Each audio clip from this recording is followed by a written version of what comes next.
थिला रानी महुमाछी राजधानी रे चलाइथिला देह व्यवसाय भड़ा घरे युवती को आनी चलाइथिला देह व्यापार साम्राज्य।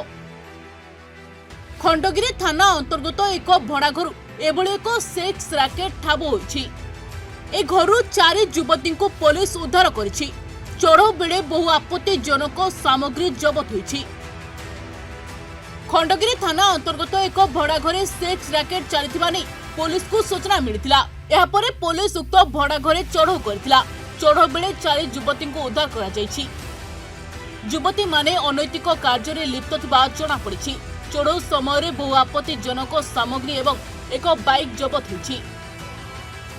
खंडगिरी थाना को एक सूत्ररू खबर मिलला जे एमती गोटे जगह खंडगिरी थाना अंचल रे सेक्स रैकेट चलछि बोली गोटे घर भितर पुलिस तत्क्षणात जाई सेठारे रेड मारिथिला ଏବଂ रेड समय रे हमें सेठारू किछि आपत्तिजनक जिनिस जबत करिछु ଏବଂ 4 जण युवती ताक भितर नाबालिक मध्ये अछंती बोली हम संदेह करूछु।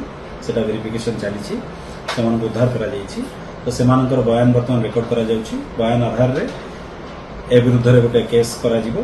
ह्यूमन ट्राफिकिंग दफा लागिवो एवं पोक्सो जदि माइनर थिबे तले पोक्सो दफा आईन मध्ये कार्यानुष्ठान निया युवती अनुसार कौन कुहा कि अणा हेतला आ एठी कौन कामरे लगा होतला सेटा हमें वर्तमान पचरापचरी करूछु। बेसिकली जति कि हमको वर्तमान प्राथमिक माने सूचना पाइछु एठारे से माने देह व्यवसाय रे लिप्त करा जाइथिला।